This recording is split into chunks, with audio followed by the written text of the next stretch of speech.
Halo, selamat pagi untuk kita semua, untuk ibu dan teman-teman yang menonton video ini. Kembali lagi dengan saya, Cahaya Aryani Safitri Huta Barat dengan NIM 0320210054 dengan program studi Sarjana Keperawatan dengan dosen pembimbing Maria Puji Astuti Simbolon SKEP NS MKEP. Nah, pada kesempatan kali ini saya akan menjelaskan anatomi dan fisiologi sistem perkemihan. Sebelumnya, apa itu sistem perkemihan akan kita bahas. Sistem perkemihan adalah sistem organ yang memproduksi, menyimpan, dan mengalirkan urin. Fungsi dari sistem perkemihan ini yang pertama, pengaturan cairan tubuh, baik volume cairan dan keseimbangan asam basa. Yang kedua, membantu dalam proses pembentukan urin. Yang ketiga, membantu dalam proses berkemih. Keempat, membantu dalam filtrasi glomerulus, dan yang selanjutnya mempengaruhi hormon. Kemudian yang terakhir, reabsorpsi dan sekresi tubulus. Sistem perkemihan ini terdiri dari beberapa organ, yaitu 2 ginjal, 2 ureter, kandung kemih, dan uretra. Sekarang kita masuk dalam anatomi dan fisiologi sistem perkemihan. Yang pertama ada ginjal. Ginjal merupakan organ terpenting dalam mempertahankan homeostatis cairan tubuh secara baik. Ginjal ini dibungkus oleh suatu jaringan lemak yang disebut dengan kapsula adiposa. Ginjal ini terletak dalam rongga abdomen, dikelilingi oleh lemak dan jaringan ikat. Tiap-tiap ginjal mempunyai panjang 11,25 cm, lebar 5-7 cm, dan tebal 2 cm.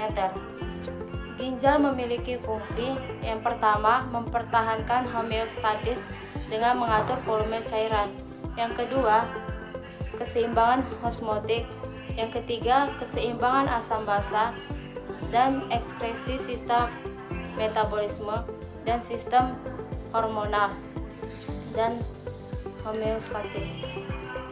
Selanjutnya ada ureter. Ureter ini bersambung dari ginjal ke kandung kemih atau kita sebut dengan vesika urinaria. Panjang ureter ini 25 sampai 30 cm yang mempunyai 3 jepitan di sepanjang jalan. Ini teman-teman. Ureter ini terdiri dari beberapa lapisan. Yang pertama, dinding luar jaringan atau jaringan fibrosa. Yang kedua, ada lapisan tengah atau otot polos. Dan yang terakhir, ada lapisan sebelah dalam atau mukosa. Ureter pada pria terdapat di dalam visura seminalis bagian atas dan di silang ductus deferens, dikelilingi oleh plexus vesicalis. Sedangkan pada wanita terdapat di belakang ovarika yang berjalan ke media ke depan bagian lateralis cervix, bagian atas pada vagina. Adanya ketegangan pada ureter ini menstimulasi terjadinya kontraksi di mana urin akan masuk ke kandung kemih untuk menembus kandung kemih, dinding atas dan bawah, sehingga ureter akan tertutup waktu kandung kemih penuh dan mencegah pengembalian urin ke kandung kemih. Lapisan dinding ureter ini menimbulkan peristaltik selama 5 menit sekali untuk mendorong air kemih masuk ke dalam kandung kemih. Selanjutnya kita masuk ke dalam vesika urinaria atau kandung kemih. Vesika urinaria ini terletak di belakang os pubis. Vesika urinaria ini berfungsi menampung urin sebelum dikeluarkan melalui uretra. Bentuknya bervariasi sesuai dengan jumlah urin yang dikandung. Kandung kemih ini pada waktu kosong terletak di apeks vesika urinaria di belakang simfisis pubis. Selanjutnya, ureter yang menembus kandung kemih ini secara miring yang membuat seperti katup. untuk mencegah aliran urin kembali ke ginjal ketika vesika urinaria ini terisi. Ureter berjalan miring ke vesika urinaria ini untuk mencegah tertutup dan mencegah urin tidak kembali ke ureter. Selanjutnya kita masuk ke uretra. Ini merupakan aluran sempit yang menyalurkan urin keluar dan merupakan saluran pembuang dalam sekresi seksual maupun urin.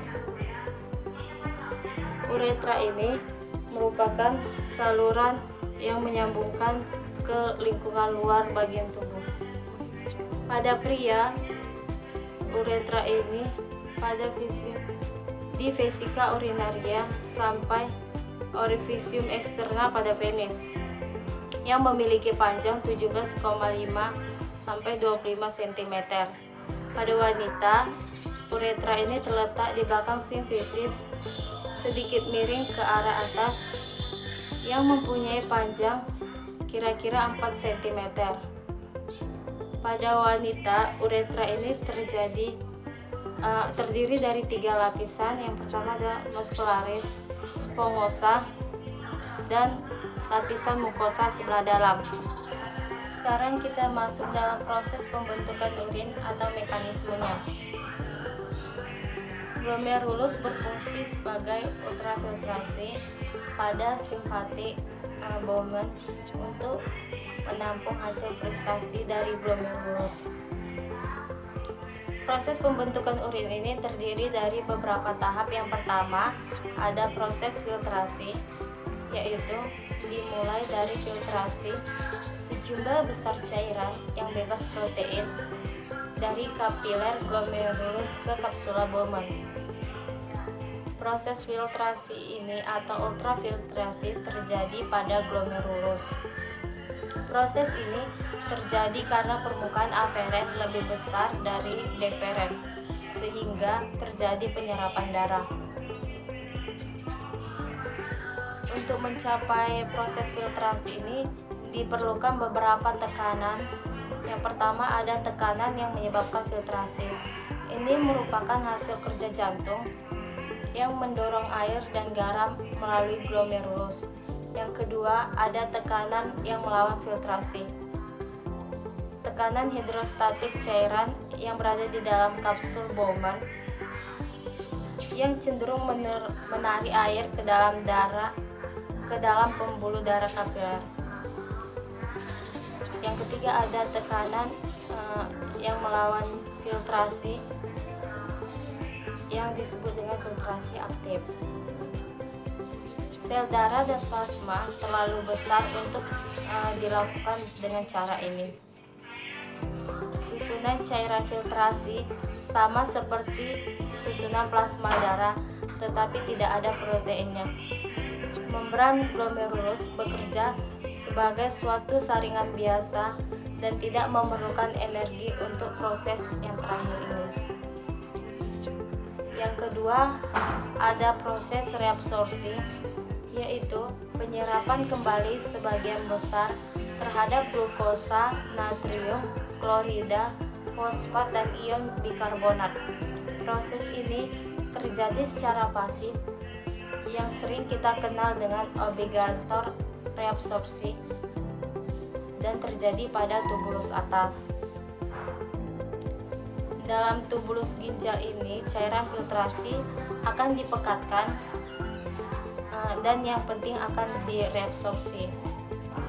Dan yang terakhir ada proses sekresi, yaitu ginjal yang akan mensekresi atau menambah zat-zat ke dalam cairan filtrasi yang akan membentuk asam dalam jumlah besar. Sel tubuh akan membentuk amoniak yang senyawa dengan asam, kemudian akan disekresi menjadi amonium supaya pH dalam tubuh itu tetap dalam alkalis. Demikianlah materi anatomi dan fisiologi sistem perkembangan yang dapat saya sampaikan. Terima kasih. Salam sehat.